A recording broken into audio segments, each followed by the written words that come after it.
দুর্নীতি দুর্নীতি দুর্নীতি দুর্নীতি করতে করতে আমাদের নষ্ট হয়ে গেছে স্বভাব। আমাদের দেশে দুর্নীতির নাই কোনো অভাব। 9 তারিখ হয়ে গেল দুর্নীতি প্রতিরোধ দিবস, আর এইখানে পরিসংখ্যান সমারিতে আইসা দেখি তারাই দুর্নীতির বস। আমি তাদের কাছে প্রশ্ন করতে চাই, আপনি যদি ভালোবাসেন বাংলাদেশের ম্যাপ, তাহলে আপনার প্রতি একজনের কাছে কেন 2টি করে ট্যাব, যেখানে একটি থাকার কথা? ভাই কি বলবো আমাদের দেশের কথা? আমাদের দেশে যে সকল সরকারি কর্মকর্তা আছে, আমাদের দেশ থেকে ফেসিবাদ সরকার পলায়িত হলো, সরকারি যেসব কর্মকর্তা দুর্নীতিবাজ আছে তারা কিন্তু বিতাড়িত হয় নাই, তারা এখনো চাকরিতে অটল আছে। আমাদের এই বাংলাদেশ পরিসংখ্যান ব্যুরো থেকে এখন সরকারি চলছে, বাংলাদেশ পরিসংখ্যান ব্যুরো থেকে অর্থনীতি সুমারি কাজ। এখানে 48 জন তথ্য সংগ্রহকারীর কাজ এবং 10 জন সুপারভাইজারের কাজ, টোটাল হচ্ছে কতজন হলো ভাই? 58 জনের কাজ। কিন্তু আমাদের এখানে ট্রেনিং করতেছে মোটে 24 জন। এখন স্যার ম্যাম কি করতেছে জানেন? আমি আপনাকে বলি, ধরেন এই ছেলেটা কাজ করতেছে, তার নাম সাগর। সে তো তাকে তার ট্যাব বুঝে দিল, তারপরে তাকে এক্সট্রা একটা ট্যাব ধরিয়ে দিল। এক ট্যাবের জন্য কত টাকা বরাদ্দ? 20,000 টাকা বরাদ্দ এক ট্যাবের জন্য। দুই ট্যাবের জন্য সাগর কত টাকা পাবে? শুধু 20,000 টাকা। কেন? কারণ বাকি এক টাইপের যে টাকাটা আছে, এই টাকাটা তারা সরকারি কর্মকর্তারা কৌশলে মেরে দিচ্ছে। এবং কি আমরা যখন বলি যে আমাদের আরো যোগ্য স্টুডেন্ট আছে, তারা কাজ করতে ইচ্ছুক, যারা বেকার আছে, তাদের কথার জন্য সুপারিশ করি, তখন তারা বলে আমাদের লোক ফিল আপ হয়ে গেছে, আমাদের আর লোক নাই। এমনকি আমাদের 48 জনের মধ্যে 10 জন সুপারভাইজার থাকার কথা, একজন সুপারভাইজারও নাই। যখন সুপারভাইজারের জন্য প্রশ্ন করা হয় তাদেরকে, আমাদের এক বড় ভাই প্রশ্ন করে, তাদেরকে যেভাবে প্রতিহিত করা হয়, ভাইয়ের মুখ থেকে শুনুন। না, আমি এরকম যে প্রশ্ন করেছিলাম যে আমাদের এরকম সুপারভাইজার আছে কিনা, তিনি আমাকে বলেছেন না, এরকম তারা অফিসে নিয়ে যায় সব সুপারভাইজার, তার সুপারভাইজার ফিল্ড পর্যায়ে কাউকে দেওয়া হয় না। আমাকে এটা জানানো হয়েছে, সেই জন্য আমিও সুপারভাইজারের জন্য বলেছিলাম, কারণ আমি সেই বিগত 2013 সাল থেকে কাজ করতেছি। প্রথম কাজ করেছিলাম 2011 সালে আদমশুমারিতে, এরপর 2013 সালে অর্থনৈতিক শুমারি, তারপর ন্যাশনাল হাউস হোল্ড শুমারি, কৃষি শুমারি, প্রত্যেকটা শুমারিতে আমি জড়িত ছিলাম এই কাজে। তার কারণে আমিও প্রশ্ন করি যে এর আগেও পূর্ববর্তী সময়গুলোতে সুপারভাইজার ছিলাম, তো সেক্ষেত্রে আমাকে কি একজন সুপারভাইজার হিসেবে নিয়োগ করা যায় কিনা। তো তিনি আমাকে গতবার যখন লিস্টিং ছিল, তিনি আমাকে বলেছিলেন না, এবার তো সুপারভাইজার নাই, কিন্তু পরবর্তীতে যখন মূল কাজটা অবশ্যই তোমাকে সুপারভাইজার নিয়োগ করা হবে, কারণ তুমি যেহেতু এক্সপিরিয়েন্স। কিন্তু আমার সেই বিষয়ে তারা অগ্রাহ্য করে আমাকে তারা সুপারভাইজার নিয়োগ না করে কোনো সুপারভাইজার তারা নিয়োগ করেনি এখানে। আপনাকে একটা প্রশ্ন করতে চাই, এইখানে একটি ট্যাবে লেখা আছে আপনার নাম, আর বাকি ট্যাবটি আপনি ফ্রিতে করে দিচ্ছেন। এই ব্যাপারটা তো আপনার সহজেই বোঝা উচিত, বা আপনাদের এই বিষয়গুলো আপনারা শিক্ষিত মানুষ সহজেই এগুলো বুঝেন যে আপনি ফ্রিতে করে দিচ্ছেন আরেকটি ট্যাবের কাম, যেখানে লেখা আছে আপনার একটি ট্যাবের উপরে আপনার নাম। তো এই বিষয় নিয়ে উপর মহলে কোনো নোটিশ বা কোনো কথা বলার পর আপনাদের সাথে কি ধরনের আচরণ তারা করে?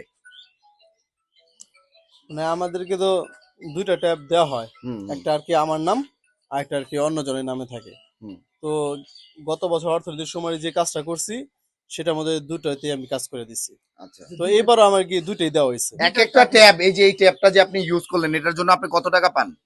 মানে এর আগে আমরা কত 15,000 টাকার মতো আসছে।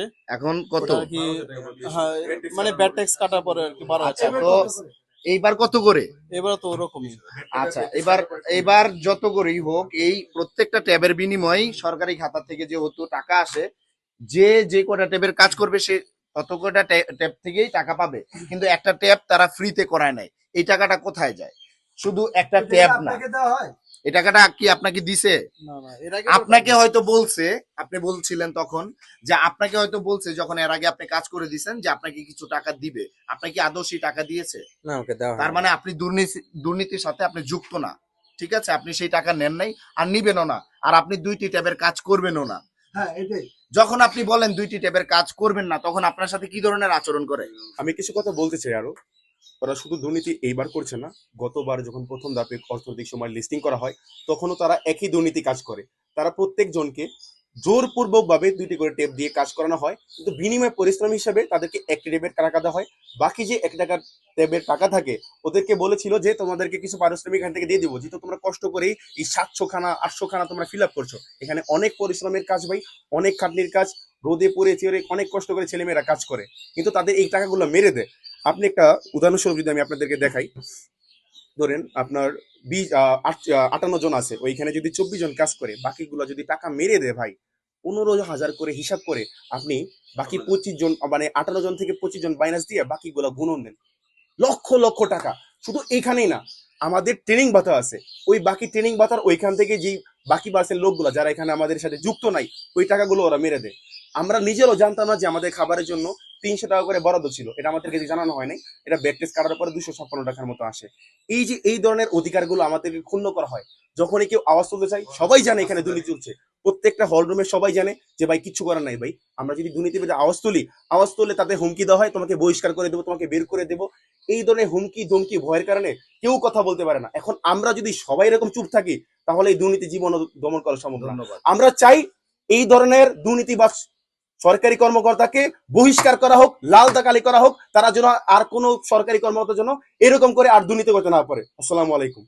আমরা দুর্নীতির বিরুদ্ধে রুখে দাঁড়াতে চাই, শুধু এটা অফিসে বসে মিটিং করে কোনো সমাবেশ করে বলতে চাই না। আমরা মাঠে ঘাটে সব জায়গায় দুর্নীতির বিরুদ্ধে রুখে দাঁড়াতে চাই। আমরা জানি না এই ভিডিওগুলো করার পর বা এই দুর্নীতির বিরুদ্ধে রুখে দাঁড়ানোর পর আমাদের সাথে কি ঘটতে পারে, আমরা সেটা জেনেও কিন্তু সেই 5 আগস্টের আগে আমার ভাইরা কিন্তু রক্ত দেয় নাই। আজ আমার এই এই ভাইয়ের সব থেকে কাছের বেস্ট ফ্রেন্ড রিয়াজ, আজ রিয়াজ শহীদ রিয়াজের বন্ধু, সে শহীদ রিয়াজের বন্ধু হয়ে সে কখনোই দুর্নীতিকে প্রশ্রয় দিতে পারে না। শুধু সে না, এখানে যতগুলো ভাই আছে কেউ দুর্নীতিকে প্রশ্রয় দিবে না। সেই লক্ষ্যেই আজকে আমাদের এই ভিডিও করা, এবং এইটা নিয়ে আমাদের যেখানে যাওয়া দরকার সেখানেই আমরা যাব, কিন্তু দুর্নীতিকে কখনো আমরা প্রশ্রয় দিব না। ধন্যবাদ সবাইকে।